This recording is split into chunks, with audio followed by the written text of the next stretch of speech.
You know, all these corrupt politicians, they just don't care about the American people.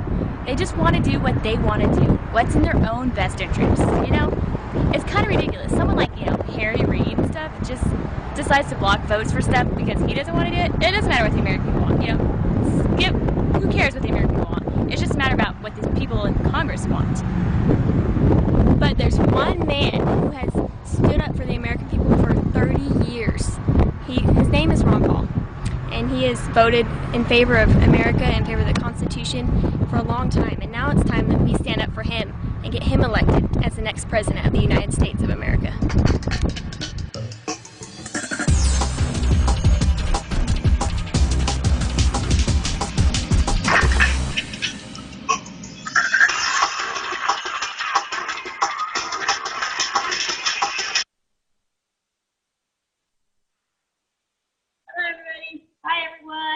Welcome back to the Liberty Livestream Team Show.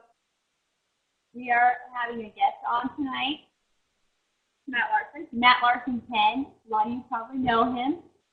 Well, let me adjust our volume here before we get started. Just a moment.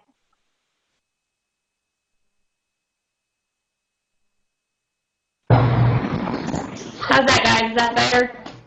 Sorry. Had a few technical difficulties. Let me...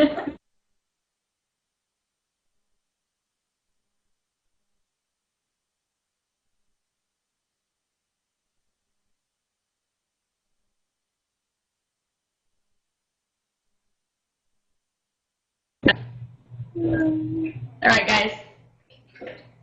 How is that? No. Okay. Can you guys hear us well? I'm Kenosha Fish. I'm Surya Fish. So we have a guest on tonight, Matt Larson 10. A lot of you guys probably know who he is. He has a YouTube channel. He's kind of like the Ron Paul reporter, So we're going to do a little bit of an interview with him and so you all can get to know him a little bit more. Let's have Matt should be coming up here anytime. In the meantime, I got my Parking Lot Patriot shirt today. See? I don't know if you see it. Wrong way. It's for the Oklahoma Parking Lot Patriots. I'm sure most of us know that story. Hi, Matt. Hey, guys. How's it going? Good. How are you? Oh, not too bad. Glad the show made it. Yeah, it was a little sketchy for a minute. We almost lost it with the internet. I don't know what happened, but what matters is we're good to go now. So we're all here. Yes. So Surya, she normally doesn't do much talking. She decided to do most of the interview today. And I've never really talked to you before, so it'll be good then. It'll be fresh at least. It'll be all new information. So to get started, when did you get involved in the Liberty Movement? Well, I didn't start actually making political videos, I guess, where I was specifically endorsing and talking about Ron Paul until about January this year. But I did start, I guess, questioning the government quite a bit earlier in about 07, 08 for sure. But I didn't specifically, I guess, come out and endorse Ron Paul and start joining that movement on the YouTubes, I guess, as much. But I definitely have always been pretty wary of the government and not really been trusting of them. And just starting back from Bush, I kind of was an Obama person for the most part, just because he was a pretty good talker. He said the things that I wanted to hear. But then somebody introduced me to Ron Paul in late 07, and that's when I kind of converted over then, and I really became full-fledged Ron Paul in about 2010. Cool. Is that why you're Matt Larson 10? Actually, no, it's kind of funny. Matt Larson 10 has been my email address, I think, since I was 13 or 14. It was just a sports number, and I made this YouTube account way back in 2007. So that was literally just the thing, and I had to come up with some type of tagline at the end of all my videos, and for some stupid reason, I picked Matt Larson 10. So I'm stuck with it now.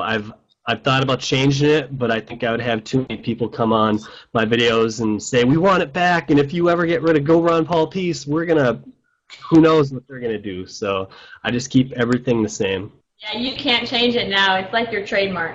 Exactly.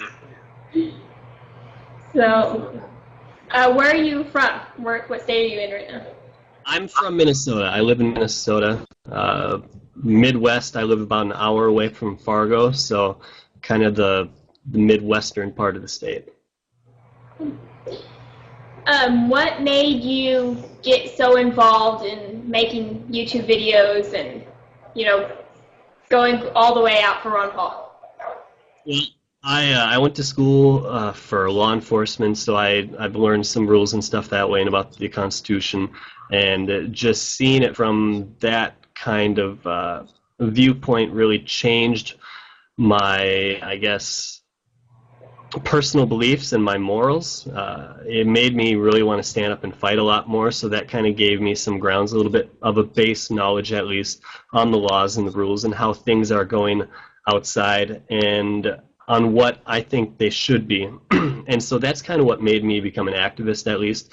I didn't always show my face in my videos from before until I kind of became a little bit more comfortable with it, and I thought that the people could handle transition from my famous slideshows that everyone always liked to complain about how I need to switch up the pictures more often. So now I incorporate some video of myself and some pictures of Ron Paul also. Cool. Do you have any questions for me? You're supposed to. What else? What's your favorite video that you've made? Well, my video genre was much different when I was younger. I made a lot of, I'm a geek, I'm a technology geek, so I made a lot of just like technology things, and I really like making those, but I don't get as much satisfaction out of making those. But probably my favorite video I ever made was a satire video, and that was me interviewing Mitt Romney, and I know a lot of people hated that video because they take me as a very serious person all the time, because 99.9% of my new videos I do put out are serious. But I kind of wanted to show a different side of me because I can be pretty funny sometimes, at least in my own opinion. And basically when I interviewed Mitt Romney, I switched over his voice to a robot, and I had him endorse Ron Paul and basically tell the truth about who Mitt Romney actually is. That was a pretty hilarious video. I watched it. I don't think Surya did, though. No, I haven't seen it. You didn't miss out on much. I got a lot of hate. I think I almost have more dislikes than likes on that video. Do you plan on being in Tampa? Yes. I'm going down to Tampa. I don't know if I'll be able to stay for the RNC because I don't have a guest pass, and there's no way that they're going to give me a press pass. I am going down there for Paul Fest. At least I'll be down there the 23rd through the 27th. I already have my flight booked and everything, so I'm good to go. I'll be at Paul Fest. I'll be interviewing people. I'll be taking as much video of it as possible. Hopefully I'll be trying to interview all the speakers and bands also if I can get behind the stage and back in some of the press rooms. I'll definitely be out there, and I really look forward to seeing everyone down there. Do you have a VIP pass? I have a Steve Parent pass, so whatever that gets me access to, we'll go with. I have a normal 3-day pass, but hopefully the Steve Parent pass gives me a little bit better access than the 3-day pass. Well, we have a few or VIP passes with our bunch, so maybe we can get back there too. Who knows, I mean, all you have to do is mention Steve Parent or some other big name like that, and they'll get you right in, just right away. They'll probably just let you in anyways. They'll just hear my voice and be like, oh my god, you're that annoying Matt Larson 10 guy, aren't you? And, yep, that's me. Can I get in, please?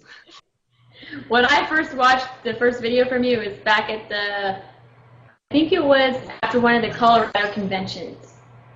And it was a video of, I think after all the Ron Paul delegates had been sworn in, and, they all started chanting Ron Paul in the convention and stuff.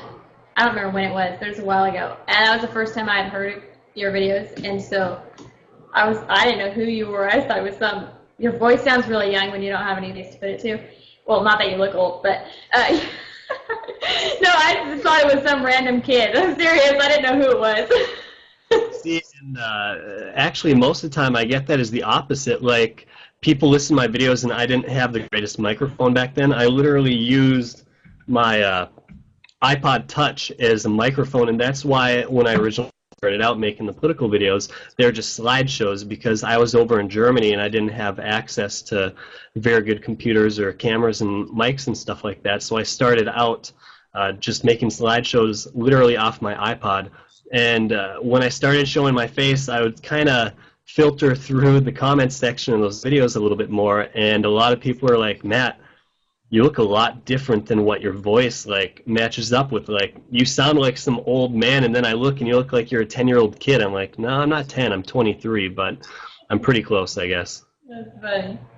Why were you in Germany, if you don't mind if I ask? Actually, I went over there and traveled a little bit, and just spent a lot of time over in Germany, so it was pretty phenomenal. I went to a lot of different places. I went to Frankfurt, Berlin, Munich, Austria, Bavaria, Hamburg, Amsterdam. I traveled all over the place. I went to Poland. I never got to go where the Polish people today held up those Ron Paul banners where Mitt Romney went to, but I got to do a lot of traveling, so it was pretty cool. That was really cool, that Polish thing today. Yeah. I Everybody think, around the world supports Ron Paul. I think it kind of shocked Romney a little bit. You never see him look back or actually acknowledge it, but I think that he knew it was there, so he was even putting on a bigger fake smile today than usual. Yeah, that's what it seems. Were you involved or able to be involved at all in the delegate process in Minnesota? I missed it by 3 days. I literally was going to change my plane ticket back because Ron Paul was down in St. Cloud, town an hour and a half away from where I live, and I would not miss that for the world. If I was in Minnesota, I would have been there. That's why I'm making sure that I go down to Tampa and I continue to support our delegates now. I would have loved to have been one of the 32 out of the 40 Minnesota delegates going down voting for Ron Paul in the RNC, but I'm planning on, I haven't really announced anything about this yet, but I'm planning on doing something in my city, whether I can try to get on the city board, city council, or something like that. But I am going to start campaigning that way for something. Cool. Good, yeah. We have to take over every position, like city, county, whatever we can. You should do county sheriff. Too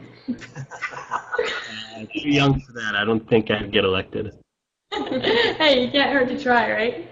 Our Oklahoma GOP is starting a thing called Emerge 46. Emerge 46. It's to get the youth involved in the Republican Party. So we're all going to go there tomorrow night. You know, it sounds like a good time. I wish that more states had those type of programs where it actually would educate the youth on what they can do at a young age and how they can help and actually be an influence on the political scene. Yeah, it'll be nice. It'll also be kind of humorous because our state there will be there, and we're going to wear our parking lot Patriot shirts, so he knows us all. They probably know you by name, too, by first and last name. I mean, you guys are those troublemakers out in the parking lot. I know. Yeah, I think so. Let's see. What would be the biggest, most important issue or topic for you in this whole, what would drive you or motivate you the most? Motivate me for what? To vote for Ron Paul or for what issue in particular? Be involved in the liberty movement.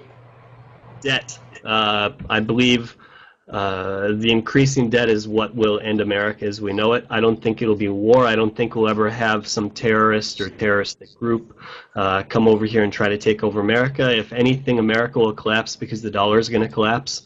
I have a lot of family in banking, and they talked about this too. They don't completely support everything about Ron Paul, but auditing the Fed and ending the Fed is one of the things that they all can agree on, because as soon as the dollar collapses, we're slaves to whoever buys our bad debt. And as soon as that happens, and it will be happening very soon if something doesn't change in the next year, I believe that the dollar could collapse anytime. It literally could collapse today. So we need to make sure that we are working forward to ending the Fed, not just auditing the Fed. Auditing the Fed is a good start because I think it would wake up people to what the Federal Reserve actually is. But we need to get all these bankers out of power and actually put in people who are going to represent the American people and not the banks. Right. I had someone on my Facebook page getting all upset that we would support the Fed because that's not what we need. We need ending the Fed. And so a few of us tried to explain, well, I mean, our American people are so duped. They can't even get to, I mean, it's taken Ron Paul 34 years to even get them to audit the Fed, let alone end the Fed, you know? So maybe if we finally wake them up to auditing, then ending won't be so hard. Yeah, I agree with you. I think that people need to be informed on what actually would be taking place. Unfortunately, it seems like to repeal something or to end something, people actually have to be educated, but to pass something, they don't need to read it. Just sign it. Vote yes, you know. Unfortunately, the American people and the representatives are a bunch of yes men, while Ron Paul is called Dr. No for a reason. He's the only one that actually reads the bill, and that's why he doesn't vote yes on so many things. If Ron Paul is not on the ticket in November, who will you vote for? Ron Paul. Can you write him in your state? I can actually. I'm one of the, I believe it's 42 states that can write in, have write-in candidates. I think there's only 8 or 9 states that don't allow write-in candidates. I will be writing in Ron Paul. I don't think we're going to have to write him in, though. I think he's going to be on the ballot. I'm not done with Ron Paul being on the ballot yet. I think we have a little under a month left until the RNC. I think a lot of things can happen. Mitt Romney has a ton of dirt on him. And I think the very worst case scenario would be a brokered convention. I don't think that'll happen because I think Rick Santorum is kind of a just follow the party, whatever they say he's going to do. So I don't think he's going to re-enter. I think if he would, it'd great because it would cause a brokered convention. But I think if Romney is somehow kicked out or he drops out, I think someone like a Jeb Bush or a Chris Christie or somebody like that or Tim Pawlenty might step up and try to get on the ticket and be the nominee because the mainstream media is reporting that Ron Paul's done. So that's when we really have to stand up and make sure we remind them Ron Paul is still running, and why wouldn't he be the nominee if the only other person dropped out? Yep, he's the only other one who has any delegates left at this point anyways, so why would they try to take him from him? I know why they would, but, you know. Right. Well, I mean, technically, I believe Rick Santorum still has his and Gingrich also because they suspended their campaigns, but I don't think those people are going to go down there to Tampa and vote for him. I think that the majority of people that voted for Gingrich are for sure going to go to Romney, just because if they're that misguided to vote for Gingrich, they're definitely going to be misguided enough to go and vote for Mitt Romney.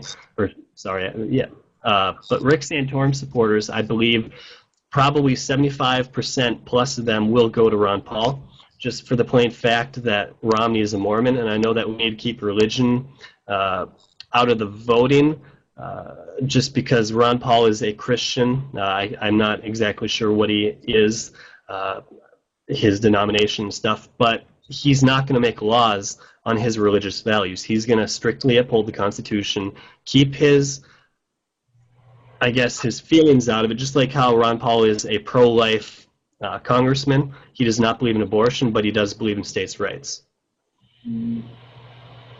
Yep, and speaking of abortion, that's the only way. I don't get how the pro-life people don't endorse Ron Paul because they don't agree that he gives the power to the states. But that's the only way that's really going to get rid of abortion in the long run. Otherwise, it's not going to work in the federal government.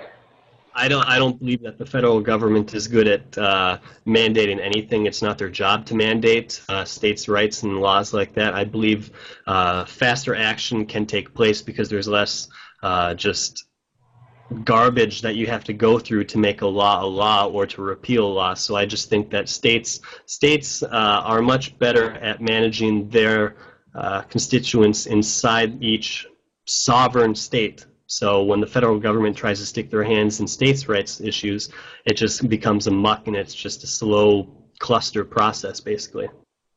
Yeah, definitely. I could go on abortion again in a second, but I was going to bring it back to Tampa. I think what a lot of people he says Ron Paul hasn't done much campaigning and all the news is about Romney. A lot of people don't realize that all it takes is 5 states to nominate Ron Paul from the floor, and that means he gets a 15-minute speaking spot. I think if people just heard Ron Paul speak for a whole 15 minutes, there would be a lot of people who would have their minds changed. I mean, I saw what happened in Texas when he spoke for an hour. You know, he changed people's minds. There were people crying because they said, "I've been duped," you know. And so if he could just actually talk to everyone, that would just be, it'd be amazing. I think we could just change the course of the whole thing. I agree with you, but in order for that to happen, we're going to have to install a new unbiased media where they don't have an agenda, where they're just strictly reporting the news, giving everyone a fair shake, and I don't see that happening. They control too much. They make too much money off of it, even though their viewership is falling to record lows, they're still making record profits. So evidently you can tell that just because they don't have the viewers doesn't mean they're still not profiting off of us. So until we get rid of that just disgusting lying media, Ron Paul's not ever going to get a fair shake. He didn't get a fair shake in 2008. He didn't get it in 2012. And even while he was campaigning in 2012, he got very minimal, if no, press coverage. I mean, in Georgia, when the Georgia papers the night before the election was going down in Georgia, they had 4 people talking about the Republican nominees being up there. It goes Santorum, Romney, Gingrich, Obama. Why Obama? Where's Ron Paul? I mean, it's just complete idiocracy, stuff like that. It does not make, and it's so blatant out there. That's why I'm surprised that the media even has a 21% trustworthy rating. It should be down in the negatives. It should be like the media could almost be abolished, and I believe people will become more informed without the media, just because of the talk from people to people. At least you'd have some type of like eyewitness reports and a lot more truth coming out that way, I believe. Definitely. I mean, like we saw when he had that 7,500 person rally at UCLA. You know, that same day they're asking, "Where is Ron Paul?" It's like, hello, did you guys not just see where all these thousands of people? Ron Paul's had rallies like the week before, and then like he had rallies planned after that too, and they're just asking all these just stupid questions all the time. And if it's any press for Ron Paul, it's always negative. It's never anything positive, and they always downplay what he has. Yeah, in Oklahoma, when he came to Oklahoma, I think they downplayed his rally by like 500 people at least. Like they chopped his in half, and then like tripled Gingrich's when he came, or Santorum's when he came. So Santorum had like 110 then, or what was it? They did admit that Ron Paul had, I can't remember if they said 800 or 1,200. I think they said 1,200, and there were around 2,000 there, and Santorum had a couple hundred, but they said he had like 1,000. So. Yeah, they definitely try to prop up anyone but Ron Paul. I mean, that should be the GOP's slogan, anyone but Ron Paul. I mean, the GOP, besides their other slogans, anyone but Obama, they literally, it should be anyone but Ron Paul. Someone asked if you know anything about the states that have placed Ron's name into nomination. Do you think he has a plurality? I honestly don't know who's done the paperwork, but there should be at least 6-7 states placing him in. I mean, just because if you're going off this all bound-unbound issue, Rule 40 of the RNC does have nothing to do with who the delegates are bound to. It just matters who has the plurality of delegates. Actually, in 2008 is when they went and they set up the platform and the rules for the 2012 RNC. And when they changed that in 2008, they switched it from majority to plurality. So Ron Paul has more than 5 states where he has the plurality of delegates. So yes, Ron Paul should be up for nomination down in Tampa. Who knows if they're going to give it to him? If they don't, we have to cause the biggest ruckus the United States has ever seen. I'm not saying go out there and be violent, but I'm saying go out there and make your dang voice heard. Yeah, definitely.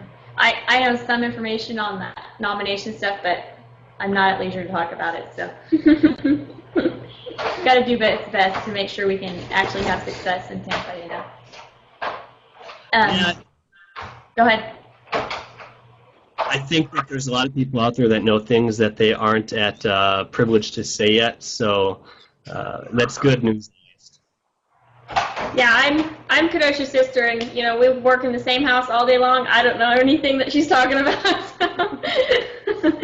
Yes, I successfully keep my family out of the loop of a lot of this. That's good, you know. Maybe Soraya would start talking a lot more then, and she would start telling other people. Who knows? No, I'm quiet. I won't talk about it. Someone asked you about the lawyers for Ron Paul case. Do you want to mention your thoughts on that at all, or no? I don't stay up to date on the lawyers for Ron Paul thing just because there's been no news, I guess, really. I mean, other than the amount of people that are joining it and stuff like that, I don't know any updates because a judge hasn't heard the case yet. So until a judge hears the case, I don't believe that there's a lot more stuff that we can really talk about it, other than probably support them. I actually just watched a Tiamat interview last night, and he was talking with not Gilbert, but the other guy that's kind of worked. Sorry, who? David Callahan. Not Callahan. Porter Davis. Oh yes. He interviewed Porter Davis, and Tiamat and him were kind of going back and forth a little bit about how Ron Paul doesn't associate himself with the lawyers for Ron Paul lawsuit. He did say at some point that if we have any information that needs to be brought up, they need to go ahead and do a lawsuit, but for this exact one, Ron Paul is not associated with it, and he didn't advise them doing anything, basically. So it was a little confusing. Like Ron Paul said, if you have any information, go ahead and file something, but then in the end of the interview with Wolf Blitzer, he said that he didn't suggest they go and do this. Right. Yeah, I've stayed out of that lawsuit case. It's a little bit too much drama for me. There's a lot of politics into it, it seems. Yes, definitely. Oh, I just lost the question. I lost the question I was going to ask you. Where will you go after Tampa? Like, what will be your goal after Tampa? Hopefully to Ron Paul's inauguration after that. And after that, I guess I will continue working at the local and city level and start gutting out all our neocons and all the socialists and liberals and stuff like that. Put it in good libertarian constitutional people in there that are actually going to represent the people and not their special interest groups. So basically, I'm going to continue this fight.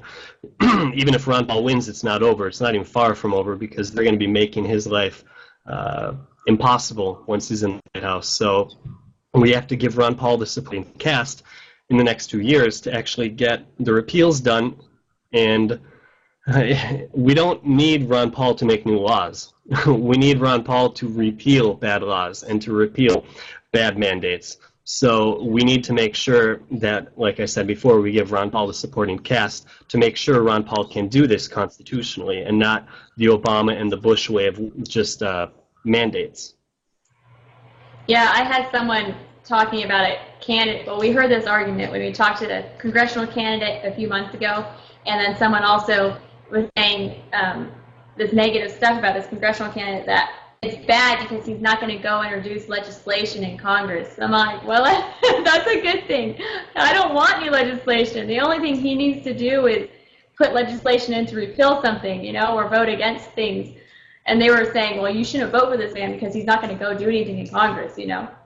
I think one of the only things I'd want him to do right away would be to just sign in another law, which is a redundant law because we already have one of these, and it's called the Constitution, where it already says we cannot go to war unless the Congress takes a vote on it, and we go to war that way. So I think that he should just kind of remind Congress that they have a duty to declare war or not to declare war, and we can't just use the War Powers Act and have 90 days of conflicts over in Iraq and Afghanistan and Lebanon and Yemen and Pakistan and all these other places over there. And then the second thing I think that I'd like to see Ron Paul implement for his second and only law would be a balanced budget amendment, where every single budget that is passed in government, whether it's local state or federal, has to be a balanced budget. That would be really nice. Yeah.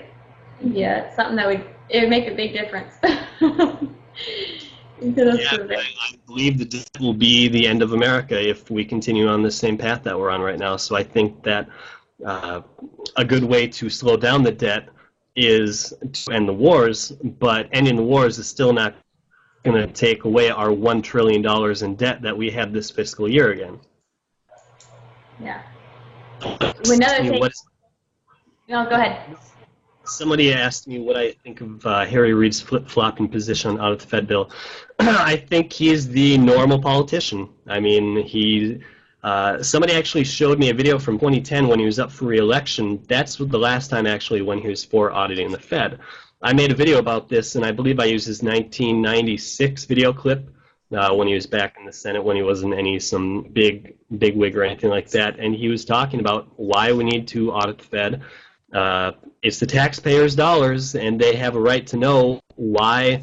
Back then, it was probably only $1 billion debts that we were going into a year, but it's not a surprise to me, and that's why what we need to do is make sure we don't tell them to put it up for a vote. We need to call our senators and tell them to support it first, because right now, if they put it up for a vote, we'd probably lose close to 70-30 at the very most. So we would have no chance of passing S202 until we actually give our senators and representatives a call and email, whatever you have to do, stop into their office, make sure they support S202, and then put it up for a vote. Because if we put it up for a vote now, it's going to get killed. Yeah, I agree. Thankfully, our senators are both on board in Oklahoma, so we've been making our calls. But I had to just call Senator Reid's office today, and I just gave him an earful. Tell him he didn't like the American people if he wouldn't bring something up. The gal was just like, okay, I'll pass this on. We're going to put this on the big pile of other people's notes that have been called in the past few days. I bet he's gotten a couple hundred, if not 1,000, emails and voicemails probably to him. Yeah, I had some friends who got hung up on and, were treated pretty rudely from his staff. Yeah, I don't doubt that. I'm guessing he's not used to getting all this negative backlash and media on him, so we're doing a good job. We got to keep pushing. Harry Reid is probably one of the main guys that we have to push, because if he's not going to put it up for a vote, it doesn't matter how many people actually support it. So yes, we do need to make sure that we put it up for a vote, but we also need to make sure that we pressure our senators to support it and vote yes. Mm-hmm. It's a double. We have to hit both sides at the same time. You have a question? Have you seen Ron Paul's latest email about the delegates? What are your thoughts on that? I did see that. It's good. He's asking for money, so that's good. At least he thinks that we're going to be putting that money to good use, and I believe that there's some type of plan behind it. I don't think that he's just trying to get him down there so we can have a good show and we can all sing Kumbaya and hold hands and walk around the RNC and look like idiots. We're going down there with a mission, and that's to get Ron Paul nominated and to go up against Obama and win in November. So I think that Ron Paul is going to be using that $2.8 million for some good, and that's great, because he better hold on to that for his re-election campaign come 2016. We like how you're optimistic about this still, because that's the way we are, and we have to justify ourselves and explain it to people all the time, And I'm like, well, it's not over yet. I'm not giving up on getting him the nomination until after Tampa. And at this point, I'm planning to go to Tampa, Lord willing, and nominate him, and then we're going to go all the way to, we have to go to the inauguration in January, and have a watch party at our house in November. So. I will throw the biggest inauguration party I've ever had for people coming over. So I'll have all the Liberty beer people want to drink and all the water and whatever people want. I mean, I will go all out, because I'll be getting so much more money to myself once Ron Paul is president. I'll be getting like 40% more of my paycheck every single month. So that'll be amazing. Yeah, definitely. Good question. Yeah, you should bring the other topic. My other topic. Okay. Well, what are your thoughts on the wars and abortion? To break it up into two topics. Topics. First, the wars. The wars. I know a lot of active duty servicemen aren't going to like this, but I think that we could probably reduce our military to about 10% of the size it is right now. I am pretty sure that our military, our Navy alone, could protect the American states. We could just put our ships around America, and the amount of people, I know John was happy to see that, but I believe our Navy could protect us. I don't believe that we're going to have just a flood of Taliban and other insurgents coming over to America to come bomb us. I believe that the majority of people that are true terrorists became terrorists for one reason, and that was to make sure they killed as many people over there that were killing their people. And I believe that we would have done the same thing. What would we do if we had China come up and build 800 bases in America around the United States? I believe that we would be pretty pissed, and we would go to China and we'd try to bomb them, we'd try to kill them, we'd try to defend our country. The majority of people that are doing that and becoming martyrs, basically, are doing that to defend their country because they have occupiers in their country. We are occupying them, and we would have the exact same defensive stances that they would be. So my stances on the wars, all for defending our country. I believe that if we brought all our troops home, let them finish out their contracts, retire, pay them their pensions, we'd be able to pay them their full pensions, to give them their full benefits if we started having balanced budgets, stop spending billions and trillions of dollars on overseas bases and just occupying countries, and then giving the countries that we're occupying aid after we're destroying them. We don't need to be giving all these countries that we're trying to blow up aid because we're the ones destroying them. So why should we be rebuilding and then blowing them up right away? I don't believe in that stuff. So I just don't think the wars are necessary, but I'll be the very first person, if I was president, to go sign any type of power needed to defend our country. If I believe that there is somebody coming over here that wants to do us harm, we will defend our borders, but only the borders, not other people's borders, not all the way down in South America and Africa and wherever there's oil. I'm going to support and protect our borders on the United States. Right. And people always tell me, how can you support the troops and be against the wars that we're in? And I know so many, active service members, and they're like, if you really support the troops, you're going to be against the wars that we're in right now because, as we all know, 80% or whatever of military donations go to Ron Paul, who wants to bring them home. So, yeah. Yeah, I agree with you. I believe that the well-informed troops that actually see what they're involved in, and they're not all just these Rambo out to prove a point and go kill as many people as they can. That's why the majority of the military supports Ron Paul. What would you say to those who say that if we bring all of our troops home, they'll all be unemployed and there'll be too many people here for jobs? I would tell them to look at what happened after World War II ended when they cut taxes by 60%. We've almost never had a greater age in America after World War II. We had, I believe, 10 million servicemen come home. The auto industry boomed. Many people became self-reliant. They actually, like the women, kept some jobs, which is great because it furthered the women's movement also at the same time. And our debt was gone, basically. I mean, we were having surplus years. Our GDP was growing. Unemployment was almost at an all-time low. And war does not make money. A lot of people say that people go to war to make money and stuff. That's untrue. That's the opposite. War costs money, it costs lives, and it's not worth it. Yep. Now, people like to argue that because what this person commented on Saria's page the other day, she said, all these because I said, these horrible wars that we're in. She said, all these horrible wars are keeping you and me so we can have our freedom. And I have a grandpa that talks that way too, and I like to explain to him how big of an idiot he is, and it makes me smile every time I get to tell him that too. I mean, it's just I can't fathom how people believe that. I never thought that way. I hated Bush. I hate Obama now. I've always been against unconstitutional wars. So to say that we're going over there and protecting ourselves, that's like saying, okay, you know what, if you take this stick and you poke this beehive, it's going to defend you because these bees are going to come out, and then we have something to go hit at. Like, these bees weren't going to come out and try to sting you in the first place just because you're staying inside your house. You actually have to come outside your house, take that stick, poke their hive, and then invoke them to come out and attack you. I believe that would be a perfect analogy on what our foreign policy is. It's a great analogy. Explain what blowback is, because that's what a lot of people don't understand either. Blowback is exactly what I just explained right there. Blowback basically causes these people that wouldn't have come and attacked us to come out of the woodwork.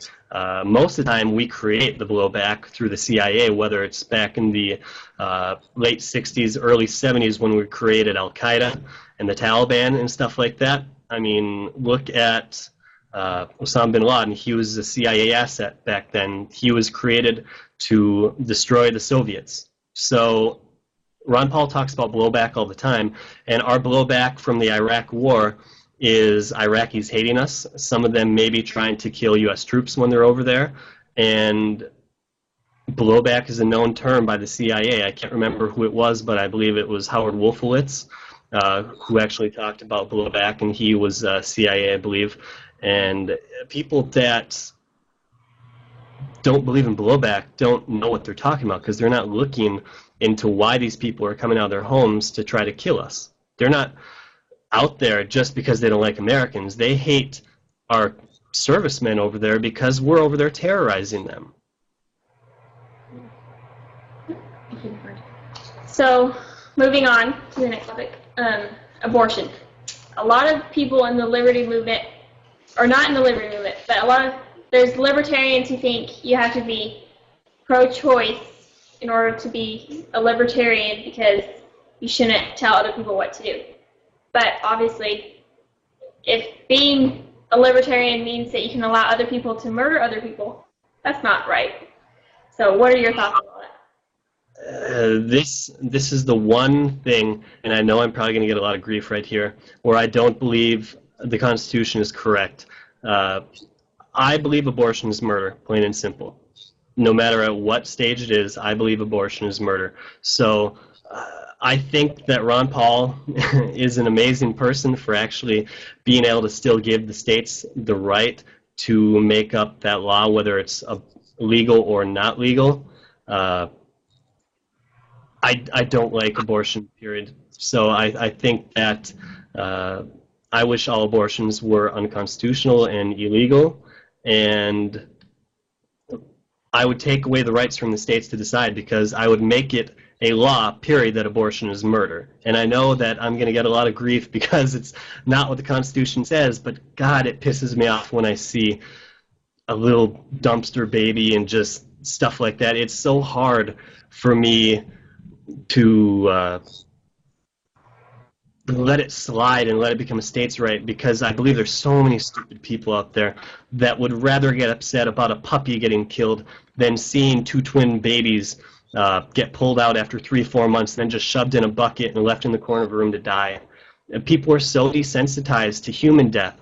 It's okay if Iraqis die. If we almost have 1 million civilian casualties in Iraq, that's okay because we're at war. But back home, if a puppy gets thrown in a river, it's the end of the world. Why are people so desensitized to people? I don't care if they're Americans or not dying. They're people. I can't comprehend how people have been so brainwashed by the media to where abortion is a good thing. Yeah, since 1973, 55,000 or 55 million, I mean, babies have been aborted, and people just go on with their life and think nothing of it. It's ridiculous. Yeah. Then they'll go vote for Romney, who used to be pro-choice, or Santorum, who supported Planned Parenthood. Right. And a lot of people, I used to kind of think this way a little bit more when I was younger. People would always bring up the rape issue. What if the woman was raped? Well, you know what? The rape is already a bad thing. Why are you going to go and commit another heinous crime and kill the baby? it doesn't make sense to me. One bad thing plus another bad thing does not equal too good or a good thing. So I understand, and I'll never be able to completely comprehend what a woman would feel like after she would be raped and if she would become pregnant, carrying that bad person's baby inside of her for 9 months. I think it would be one of the most horrific 9 months of your life. But I believe if we took the federal government out of adoptions, I believe we would actually be able to start adopting more American babies and stop having to go to Africa where there's less regulation to go adopt all these African babies. Now, if there's a free market on adoption and you want to adopt an African baby, sure, go over there and adopt an African baby. But I've heard so many stories about how there's so much red tape and it costs so much money to adopt American babies.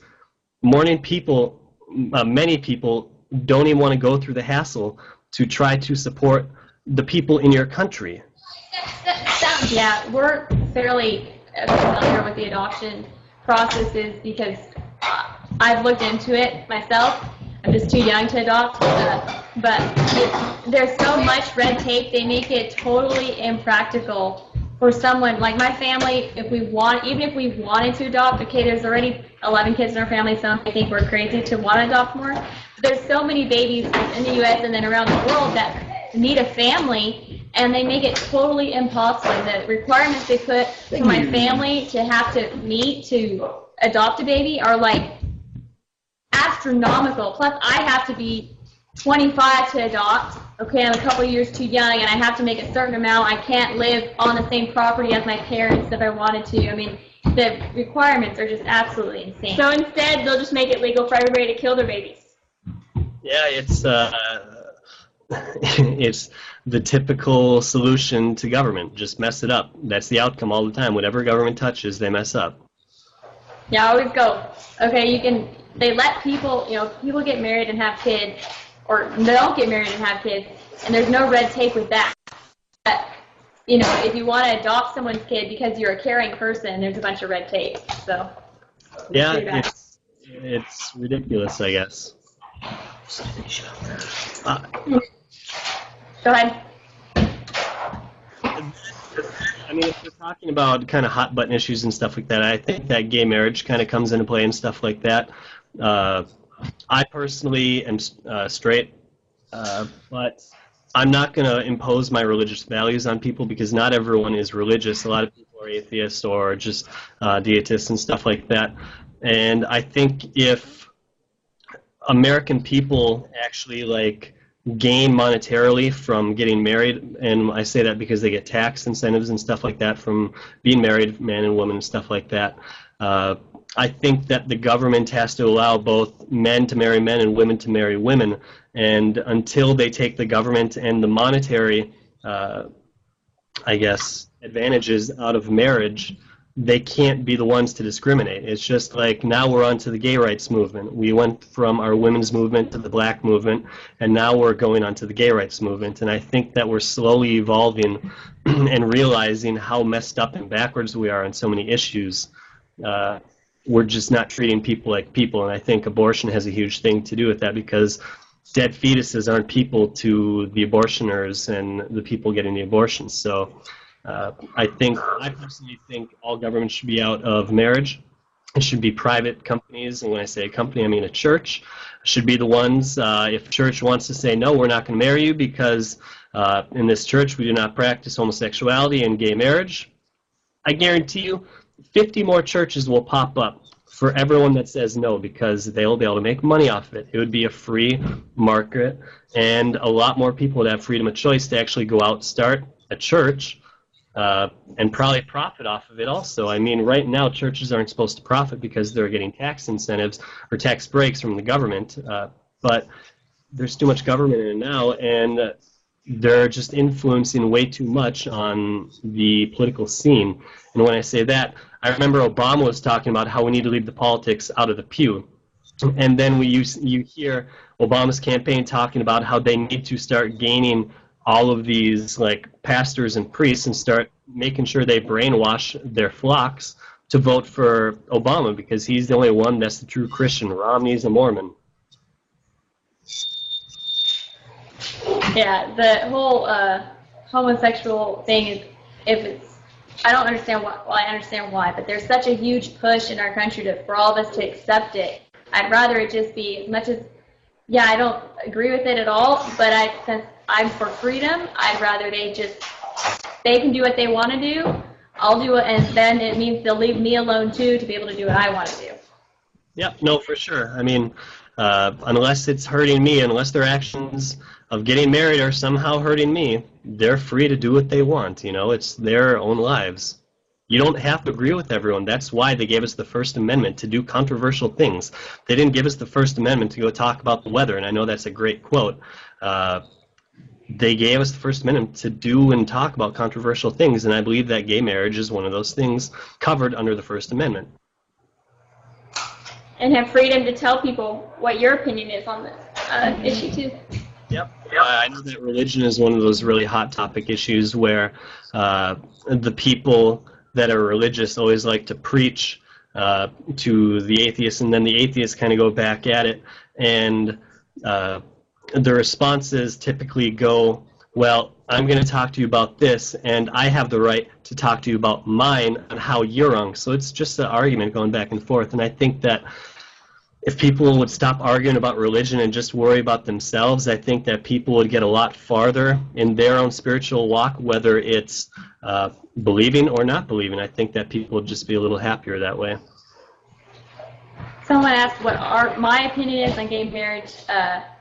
Well, personally, I believe the Bible, so I believe gays go to hell and homosexuality is wrong.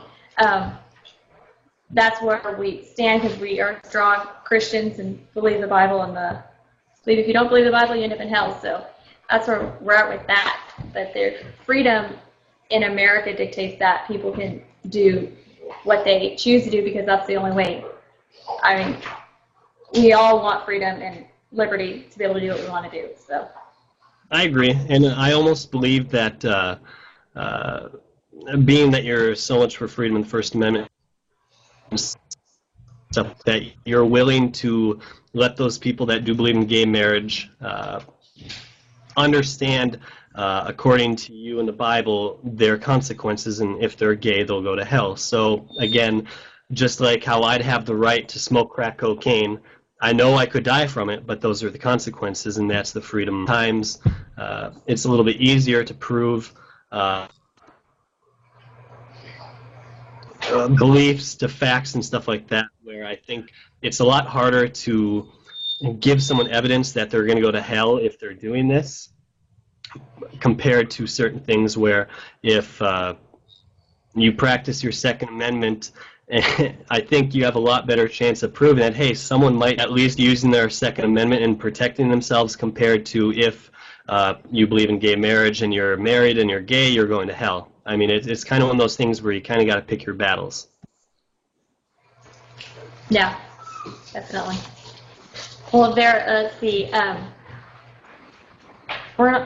not going to get into all the topic on the gay thing, because there's tons we could talk about, I'm sure. Someone asked another question, but do you have any, final words to wrap up the, well, let me ask you. What would be your message to people who are on the fence as to join the Liberty Movement or not? Do you like living off the government and having no say in anything? If you do, go vote for Romney.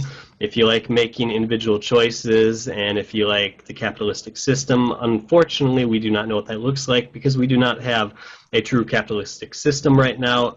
We have corporatism. We have just complete government control over everything we touch, think about, type. The government knows everything we do. So if you like to actually have some personal freedom, vote Ron Paul. Definitely. Good. Thank you, Matt, for your time with us today. It was very good. Go ahead.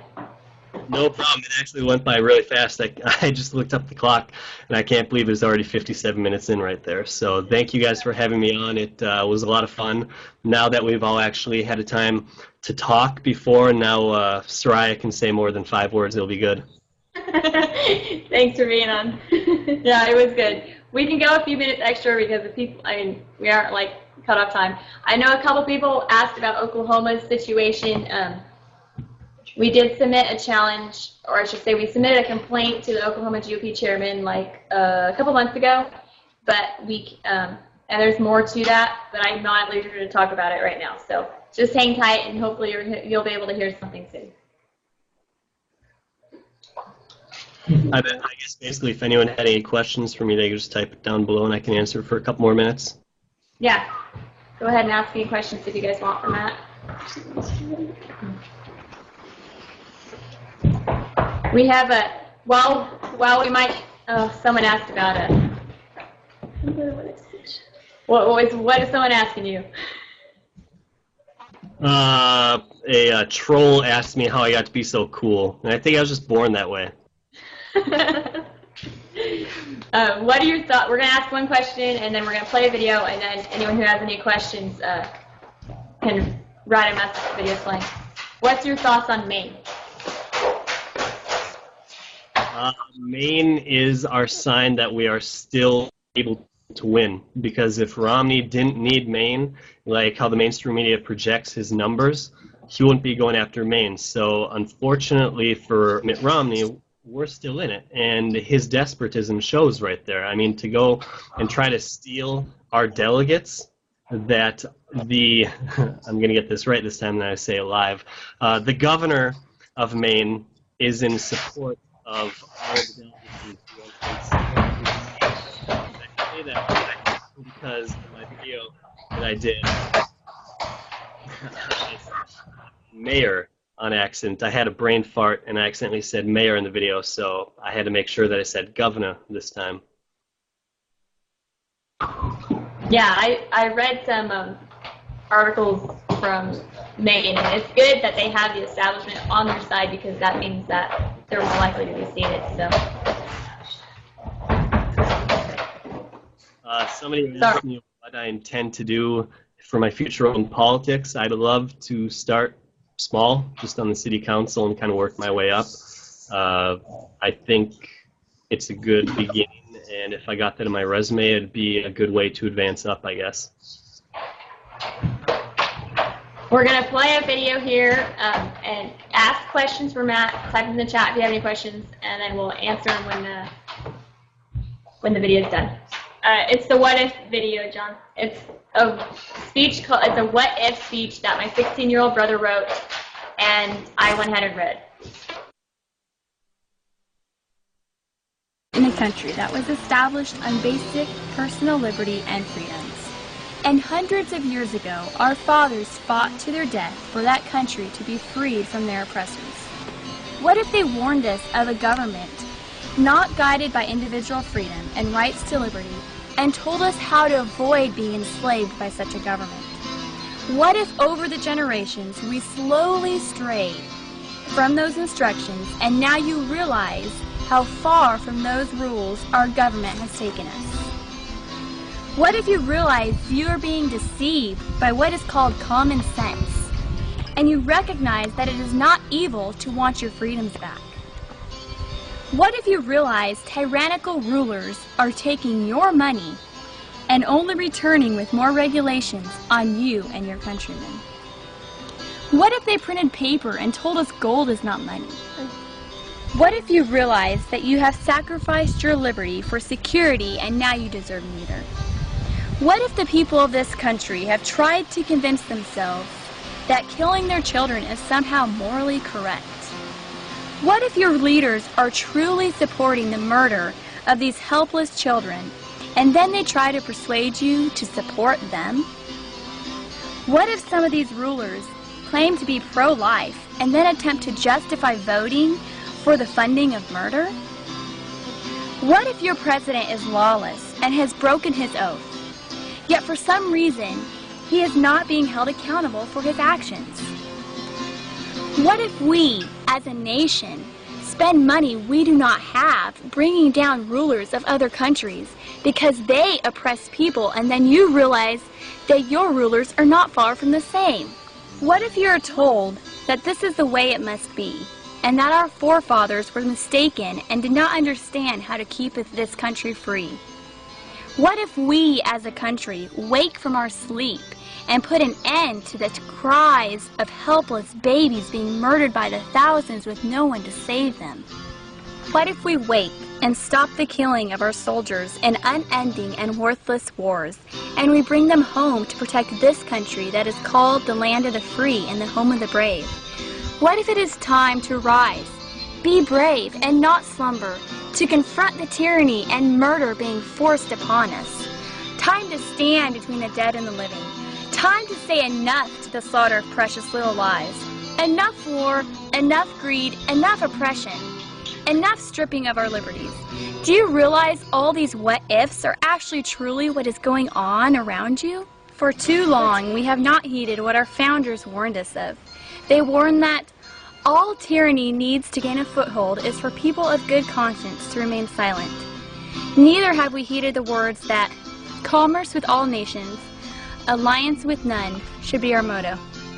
It is time to change this lawless government. And now we are told that the only choices we have are men that sometimes say good things, but their actions prove they support the murder of children, that they fear a free and armed people, they are greedy, support big corporations and bigger government, and they do not follow their own laws, which make them lawless.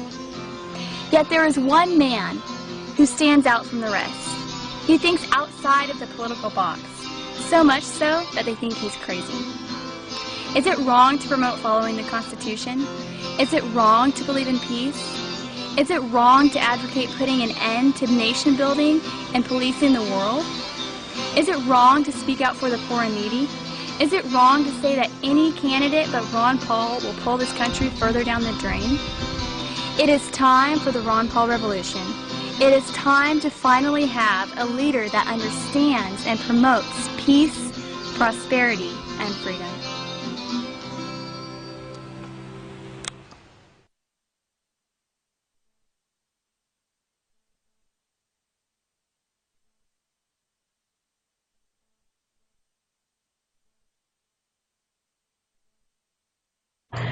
Okay. I hope you all were able to watch that fine.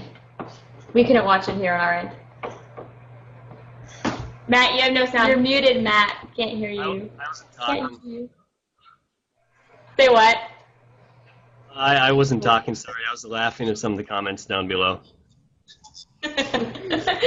Yeah. No, my 16-year-old brother wrote that, and he was too chicken to come on the camera to read it, so I went ahead and read it for him. And so when he read it for us, we all cried.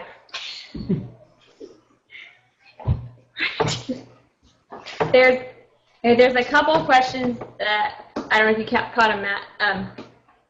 What are your thoughts on the UN treaty and Hillary Clinton wanting to sign it on the gun treaty? Well, they didn't sign it, so that's good. I'm not sure if she wants to. I mean, she's Hillary Clinton. She's not exactly a staunch defender of Second Amendment rights, so I'm not surprised, I guess. Most people kind of get all upset about it, but I think that we kind of group her in with those people that are slowly and now more rapidly eroding our rights. Yeah, I heard it was postponed until after the election, so I'm hopeful that maybe it'll be postponed until, Ron Paul's in and a bunch of whole decent cabinet of decent people, Maybe we won't have to deal with it at all. I agree with you. Now, someone else also asked, do you think the RNC might try to dismantle our plurality? Can you repeat that one more time? It kind of cut out at the end. Do you think the RNC might try to dismantle our plurality in states? Yeah, they're trying to do that now. They're trying to do that to Maine, and if we weren't winning, they wouldn't have to do that. So that's a good sign right there. Now we just have to make sure that we don't let it happen. They can try, but we just have to make sure we defend those guys up there. What do you see that question on the bottom? Yeah, you go to ronpaul2012.com. They have a form all delegates can fill out, and they can receive funding, I believe, from donations and the Ron Paul campaign also. Right. Any last parting words from anybody? That's good. Thanks, Matt, for being on. It was a great time. We appreciated it. Anytime. Thank you. No problem. Have a good night, guys. All right. Yeah, thanks, everyone. You can catch Matt's show on Wednesdays at 8 p.m. Eastern Standard Time, I think it is, and on Ron Paul Tribune. And you can also join his channel. It's YouTube on YouTube as Matt Larson 10. You can also find us on Facebook. The links have been put in the chat. So Kenosha Fish and Surya Fish, or over on look at Liberty Live blog team on WordPress. We'll join over in the regular chat box for just a couple minutes here after we play the goodbye. Thanks everyone for watching. Join us again next week.